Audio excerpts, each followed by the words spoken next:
নমস্কার, স্বপ্নাবিক নিউজ নেটওয়ার্কে স্বাগত। আপনাদের সঙ্গে রয়েছে আমি পিয়ালি। নির্বাচন কমিশনের পক্ষ থেকে বিজ্ঞপ্তি জারি হতেই ৪ নভেম্বর থেকে রাজ্যে শুরু হয়ে গিয়েছে এসআইআর এর কাজ। বাড়ি বাড়ি গিয়ে ভোটারদের কাছে এনুমারেশন ফর্ম পৌঁছে দিচ্ছেন বিএলওরা। আগামী ৪ ডিসেম্বর পর্যন্ত চলবে এই প্রক্রিয়া। এরপর ৯ ডিসেম্বর প্রকাশ পাবে খসড়া ভোটার তালিকা। তবে সেই তালিকা কিন্তু চূড়ান্ত নয়। তারপর শুরু হবে তালিকা সংশোধনের ধাপ। সেই সময় চলবে হিয়ারিং ও ভেরিফিকেশন, যা চলবে ৯ ডিসেম্বর থেকে আগামী বছরের ৩১ জানুয়ারি পর্যন্ত। ফাইনাল লিস্ট বেরোবে ৭ ফেব্রুয়ারি। ইতিমধ্যেই আপনাদের মনেও হয়তো এই প্রশ্ন ঘুরপাক খাচ্ছে যে এই হিয়ারিং বা শুনানিতে কাদের ডাকা হবে। এবার সেই বিষয়টি বিশদে জানাবো। তবে তার আগে নতুন দর্শক বন্ধুদের জানাবো, চ্যানেলটি লাইক করুন, সাবস্ক্রাইব করুন, বেল বাটন প্রেস করতে ভুলবেন না। চলুন তাহলে জানা যাক। কমিশনের নিয়ম অনুযায়ী হিয়ারিং এর ডাক পেতে পারেন কয়েক ধরনের ভোটার। প্রথমত, ২০০২ সালের তালিকায় যাদের নাম নেই তাদের ডাকা হতে পারে।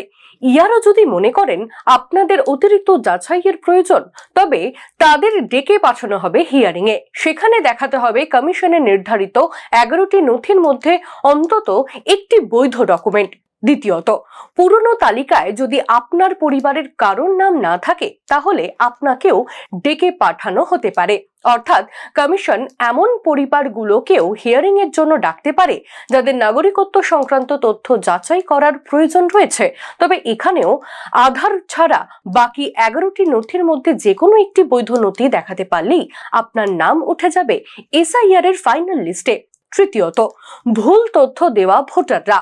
কেউ যদি ফর্ম ফিল আপের সময় ভুল তথ্য দেন আর সেই তথ্য কমিশনের ডাটাবেসের সঙ্গে না মেলে, সেক্ষেত্রেও কমিশন হিয়ারিং এ আপনাকে ডেকে পাঠাতে পারে। চতুর্থ, ফর্ম ফিল আপের সময় গোলমাল বা অস্পষ্টতা।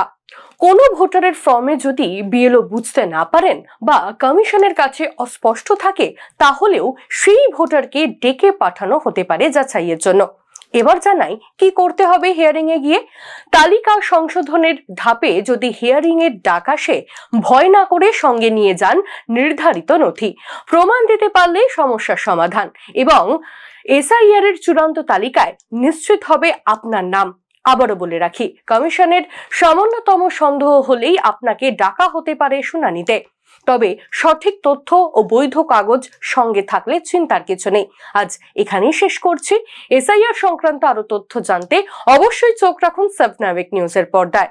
আমাদের সাপোর্ট করতে চ্যানেলটি লাইক করুন, সাবস্ক্রাইব করুন, বেল বাটন প্রেস করতে ভুলবেন না। জয় হিন্দ।